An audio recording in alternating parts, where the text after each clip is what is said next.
So in B2B marketing, we rely really heavily on UTMs for measurement. Now, I'm not going to go into the entire essay I wrote about marketing measurement on the CMO.com. If you haven't read it, I would really recommend you check it out. I'd actually love your thoughts. If you have any thoughts and comments, shoot them in the comments.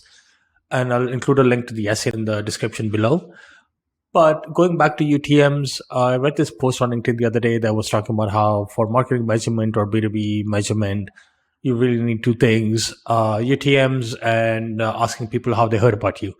I'm going to tackle them one by one and why I think it's probably not the best idea just to rely on these two data points. The first one is UTMs. So UTMs have been around for a long, long time. They were actually around when Google Analytics first came out. They called urgent tracking modules. That was the software that Google bought that turned into Google Analytics. That's just a little bit of history for you.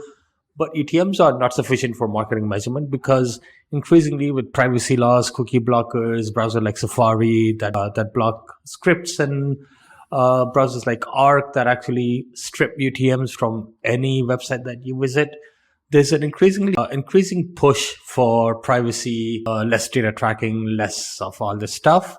And in that scenario, you can't really rely on UTMs because the fact is that somebody might come to you from a UTM tag link, but because the browser blocks that script from running, or the browser, they don't accept cookies on the website, they'll just show up as a direct visit. So purely relying on UTMs is probably not as accurate as it used to be a couple of years ago. Now, the second thing I want to touch on, and this is pretty controversial, is the whole idea of asking somebody how they heard about you gives you all the insights you need. Now, I sort of see where the argument is coming from, because if you ask somebody, hey, how did you hear about us, they're probably going to tell you something meaningful, and it accounts for channels that don't really have direct measurement in place, like podcasts or say events or out of home or something that is not directly digital, that is trackable, that doesn't involve a click. So there's a recency bias where they might have come across your brand maybe 3 months ago on a YouTube ad, but then they saw somebody post about it on LinkedIn, and then that's the thing that they remember that triggered them to buy.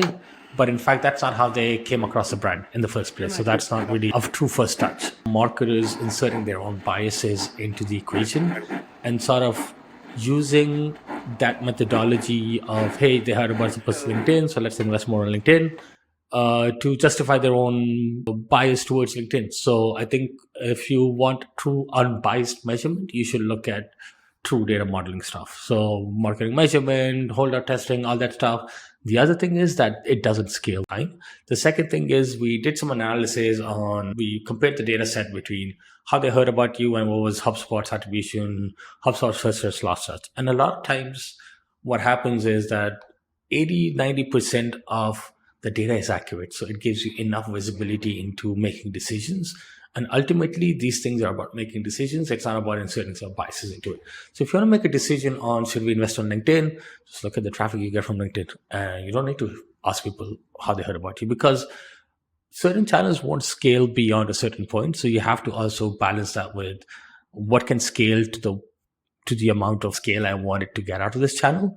And also the second point is we like to think as marketers, especially in B2B, that our podcasts are bringing in a lot of pipeline. Well, the fact is podcasts are not bringing in a lot of pipeline. In fact, when we looked at the data, podcast accounted for less than maybe 1% of the people saying that they came through a podcast directly, or they showed up in direct traffic, and that those two data points are correlated. So I don't think asking people how they heard about your brand is really to be used for decision making. I think if it's a tertiary data point, it's fine. It's fine to use that.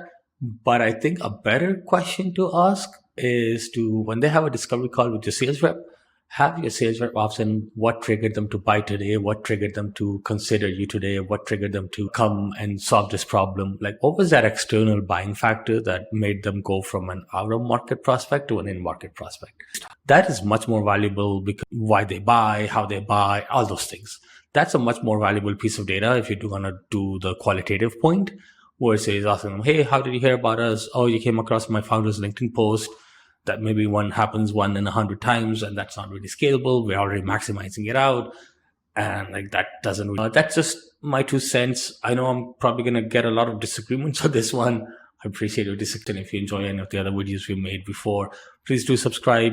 I promise I'm not going to be the only face talking on this YouTube channel. We are getting more people from the team to make some videos.